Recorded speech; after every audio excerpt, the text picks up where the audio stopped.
Hey guys, Weeby Newz here, and today I'm going to be talking about some updates regarding Danganronpa 2x2. So this past week, on November 25th, Danganronpa had its 15th anniversary, and in order to celebrate this, Spike Chunsoft and 2Kyo Games decided to host a Danganronpa 15th anniversary festival in honor of the series. This event took place on November 29th, and at this event, fans were able to play the new Danganronpa 2x2 demo. It also appears that the event included concerts, exclusive merch, exhibits, and much more. Yes, I am extremely jealous of everybody who got to go. But yeah, also during this event, they decided to have 3 main stage live streams that were posted to the Japanese Spike Chunsoft YouTube channel. Unfortunately, the first 2 stages were made private, so I didn't get the chance to see what was discussed there. But the 3rd main stage was the most exciting event, since it was the one where they discussed Danganronpa 2x2 and even showed 6 minutes of gameplay from the demo. If you haven't checked out the demo yet, feel free to watch my reaction to it that I posted yesterday, or you can watch Juiced Up 14's translated version that they posted the other day as well. I'll be sure to link both in the description. Getting back to the interview section, I originally watched this interview while reading alongside a Google translated transcript, but thankfully today, while making this video, I found someone who made a translated summary of the stage on Tumblr. So huge shout out to Asaka Lucy DRRC for their post. I'll be referring to it a lot in this part of the video, and I'll be sure to link their post below if you would like to check it out. The event was emceed by Atsuko Uchida. She was joined by Tadashi Miyokawa, who is the editor-in-chief of Famitsu. He frequently appears on live streams covering Kodaka's recent works, such as Danganronpa Raincoat and 100 Line Last Defense Academy. They were also accompanied by Shohei Sakakibara, the producer of Danganronpa 2x2, and he was also the producer of Raincoat. At one point during the event too, they're briefly joined by Kanuda Oshiro, who is the newly cast voice actor for Monami, since Monami's original voice actor, Takako Sasuga, unfortunately passed away back in 2023. The moments with him during this event were really cute. He came on stage with somebody in a Monami suit and did her voice while the person in the suit acted out her mannerisms. And Oshiro also mentioned how he's been a huge Danganronpa fan since it first released 15 years ago. At the beginning of the event, Sakakibara mentions that discussions with Kodaka about the future of Danganronpa began around the time that Raincoat was finishing development. Sakakibara also gave the impression that the idea of creating a remake of Danganronpa 2 plus a new scenario, rather than a brand new title or a remake of Danganronpa Trigger Happy Havoc, was not something Spike Chunsoft decided unilaterally. It appeared to reflect Kodaka's own thoughts as well. Overall, he repeatedly emphasized that 2x2 is closer to a new title than a remake. They also watch a video from Kodaka on screen, and in this video he reiterates that he is deeply involved in the project as the supervising director, and he added that 2x2 is a title that 2Kyo is devoting its full efforts to. He ends his message as follows: "Of course, I still can't say anything at this point. Well, let's see. Who will die this time, and who will survive? Maybe completely different people will die this time, or completely different people will survive. I hope you enjoy imagining those possibilities while you wait. Please look forward to seeing how your favorite characters live, and how they die." It's overall just really great to see how involved Kodaka is in this project, and how passionate he and everybody else at 2Kyo Games seems to feel about it. After V3 finished, I remember him saying in an interview that he didn't want to continue Danganronpa because he felt he had already made the best Danganronpa game that he could. So to see him so enthusiastic about being a part of the creation for this game really makes me wonder what he has in store. I feel like some of the crazy twists and ideas that they have for this game have to connect to the fact that this is a new scenario for the Danganronpa 2 cast as well. Since, like I mentioned before, Sakakibara emphasized that creating a new scenario for 2 was very much a joint decision. So I feel like there's got to be a pretty interesting reason they decided to settle on making 2x2 rather than making a new Danganronpa game with a totally new cast, since it seems like it was kind of implied that that was in discussion at some point. And with how passionate Kodaka is about storytelling and creating unique and interesting games, I really don't think he would have settled on making 2x2 just because Danganronpa 2 is the most popular cast. I really think he decided to do this because he thinks there's something really interesting he can do here. Another interesting thing I thought about while reading this is that in the same interview from 8 years ago where Kodaka said he didn't want to continue Danganronpa, he also mentioned that he'd like to see someone else's take on Danganronpa 2,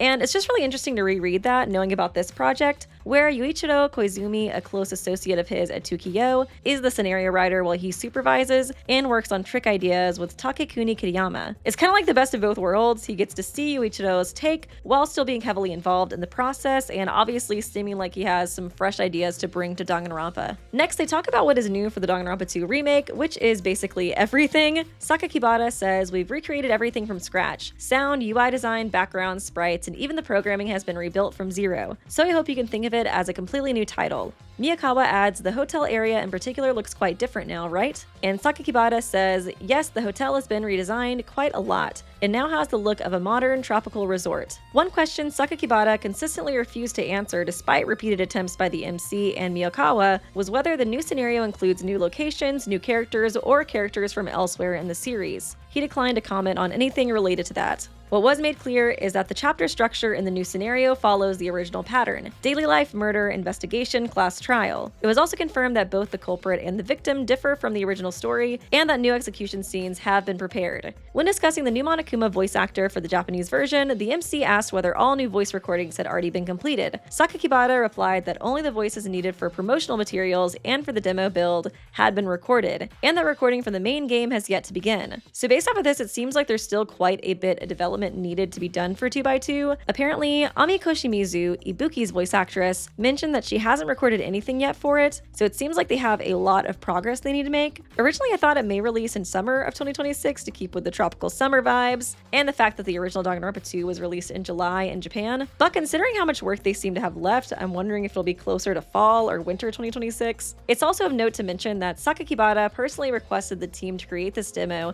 specifically for the 15th anniversary event. It makes me feel like they had to kind of rush the creation of this in order to release it for the anniversary, which could explain why only 8 characters appear in the demo. I think it's likely that they're still developing new sprites for the others. Later, Sakakibara states clearly that the new scenario is significantly longer than the original story. He said its scale has made the budget and schedule extremely difficult to manage, and while this is not ideal from a producer's standpoint, they are doing everything they can to bring it to life. This is very, very interesting to me. Before, they just said it would be the same length or longer than Danganronpa 2, but now they're saying it's significantly longer, so I am very excited but very terrified to see what they have in store here. He also mentioned that the top-down map shown in the trailer, used for traveling around the island, was introduced because it had previously been difficult to understand where you were, and this change clarifies navigation considerably. I definitely do think this was a good call. I was always super confused on where everything was located on the island with that sort of side-scrolling of Hajime running, so I definitely think that this will make it a lot more clear. Finally, Miyakawa attempted to draw out a last hint by asking, since 2x2 can also be read as a multiplication sign, is there any chance it represents the number 4? But Sakakibara only smiled and declined to answer. He ended with, I hope you look forward to Danganronpa 2x2 as a truly new title. It is scheduled for release next year, so please look forward to it. I absolutely love that he asked that question. He knows what we're all wondering. Is this secretly Danganronpa 4? I do think I am officially taking off my tinfoil hat when it comes to some of the Danganronpa 4 theories. I don't think that this game is hiding Danganronpa 4 with a whole new cast of characters, a new location, etc, etc. I really do believe that this game is a new scenario with the cast of Danganronpa 2, but I do feel like the title 2x2 is meant to symbolize 4 in the way that this is a new main title in the franchise, if that makes sense. How it will connect to the grand scheme of things is yet to be seen, but I do truly believe that this game will connect to the story somehow, and I feel like they really are emphasizing how important this game is. Okay, now I'd like to look at the demo and discuss it a bit. It does seem like the murder took place inside the new boathouse that was revealed in the Nintendo Direct trailer. This is really interesting to me because back when I made my analysis of that trailer, I was able to pin down each screenshot to an exact moment in the original Danganronpa 2, besides the shot of Komaeda in front of the boathouse, and of course the new CG of Komaeda and Hajime looking at a boat from above. Which to me, this meant that the trailer was showing mostly previews of the Danganronpa 2 remake and not the new scenario. And now after learning that they still have so much more development to go for 2x2, it makes sense they would mostly show previews of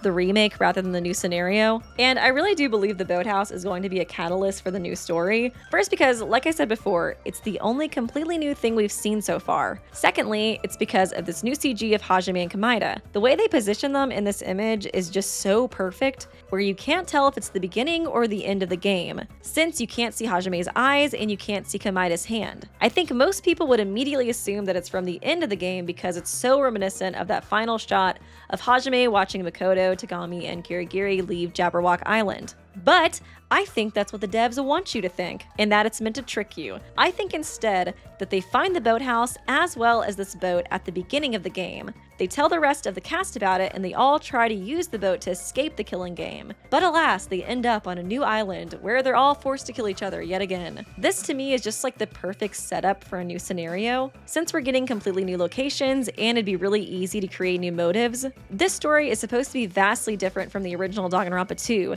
So in my opinion, I just don't think there's any chance we're replaying Twilight Syndrome murder case or going back to Strawberry House. I feel like if they really want to make this game completely different, a new location is seriously needed, especially for some of the cases like the Strawberry House one, since I feel like a whole huge part of that mystery was like how the house was built, you know what I mean? I also feel like with the setup too, you could also change the ending fairly easily. For example, let's say that this new island is in a part of the program that is outside of AI Junko's reach, but yet they're still forced to be in a killing game. Why is that? This part of the program must be infected by a different virus, leading to a different finale and a different mastermind. I just feel like there's a lot you can do with the setup, especially if they do want to change things like dramatically. And the fact that they're emphasizing this new area again in the demo really makes me think that it's significant and maybe even the catalyst for the new scenario. Going back to the demo, not really something important, but something just kind of hilarious to me is that it really does look like they made this shot of Kamida transparent, so they could just add any background behind him. Like, are they really using this image so much they had to make him transparent? Like, how many times are we waking up to this beautiful face? I kind of doubt they reuse it a bunch of times in the game, but wouldn't it be hilarious if they do? Like, every morning you wake up and you're greeted by Kamida in your room. How'd he get the key?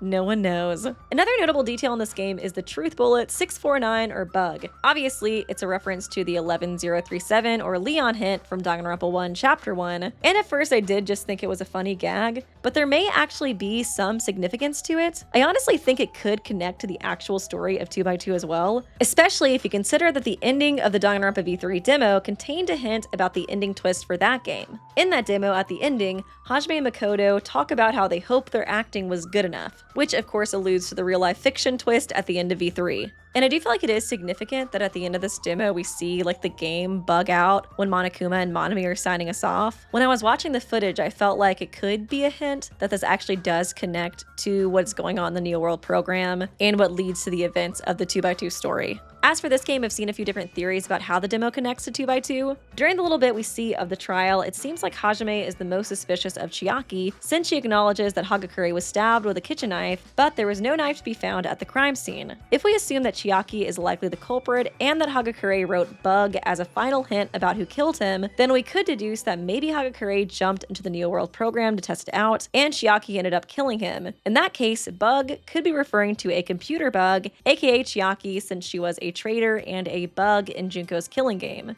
I do think that if he was referring to Chiaki here though, then he likely left this hint behind for the Future Foundation instead of the Danganronpa 2 cast, since the Danganronpa 2 cast doesn't know she's a computer program, and that would be way harder to figure out than the fact that she stabbed Hagakure. Another theory one of you mentioned is maybe when Hagakure was testing out the Neo World program, something went wrong, thus causing a bug in the system, which creates a new storyline, aka the new scenario. So in this case, a bug is just referring to an issue with the program itself and not a killer necessarily. One of you guys mentioned this idea too. What if the bug causes Alter Junko to fuse with someone like the ending she wanted for the original story? And bug was a hint she fused with Sayonji, since Sayonji loves to kill bugs. This one I do feel like is probably a stretch, but I do think it is really interesting, especially since Sayonji and Junko actually do look kind of similar, and I don't think that this is a theory I would have thought of my own. Finally, I want to talk about some of the more technical aspects of the demo. Firstly, the Reddit user Nintendo Bingo made this compilation of all the sprites, where you can see the differences between the original sprites and the new ones. Most updates are pretty consistent, more shading, added details, thinner line work, and overall they just look more polished and higher quality. Some of the notable differences to me are as followed. In Chiaki's sprite, the hair part in her bangs is slightly different. Her hair is also a little bit straighter. And I just want to say, I absolutely love her updated sprites. Like, especially looking side by side, her new sprite just looks so much more sleek, and she just looks so adorable. I think her sprites and Tugami's sprites are my favorite updated ones so far. Next up, on Ibuki's sprite, we can see that she has a silver choker now instead of a black one, and I also feel like the unevenness of Mikan's bangs seems to be more emphasized in her new sprites. And then finally, the biggest, most obvious update is probably Hajime's hair. I don't know what they did here, and I don't know why I didn't notice it when I was watching the demo for the first time. It's like he's wearing a hat of his own hair. It looks so goofy. I feel like it's one of those things that, like, once you see it, you don't unsee it. It's also led to a lot of of really, really funny memes, which I love and appreciate. I'm always thankful to see more Haji memes added to the fandom. And then the last thing I want to point out is the trial UI and the visuals. They both look much more similar to the trials in V3 than Danganronpa 2, which I really, really love. I've always really loved how the trials looked in V3 compared to 1 and 2. I feel like all the animations in those trials is just so much more polished and striking. I really hope they include the visual gags that they had in V3 as well and the rebuttal showdowns. I really love those. It also does give me more hope that we will get scrum debate in this game too. I really hope we do. The fans love it. Surely they'll add it. But yeah, this will conclude the video. I hope you guys enjoyed. I hope that this covered everything pretty thoroughly. It was very complicated making this video since, like I said, it was very hard to find translations for like the interview section. So I was so thankful when I found that post on Tumblr. And also I am leaving for Japan in like 2 days, and I have a lot of prep I need to do for that trip. So I did kind of rush this video a bit, so apologies if it does look a little rough around the edges. Also, I do want to actually post some like different stories or videos while I'm in Japan this time, since I'm bringing a lot of my equipment. So please follow me on Instagram if you would like to see some of my excursions while I'm there. I really want to look for a bunch of different Danganronpa and 100 Line Last Defense Academy merch. Also some Hazbin Hotel merch too, since I've heard it's very popular in Japan. So if you would like to see my shenanigans over there, feel free to follow. And yeah, hopefully I'll finally start logging in consistently to Instagram. I'm really bad about that. But yeah, thanks guys so much for watching. Please do be sure to leave a like and a comment and subscribe if you do enjoy my videos. That kind of stuff does help out a bunch. And yeah, I will see you guys real soon.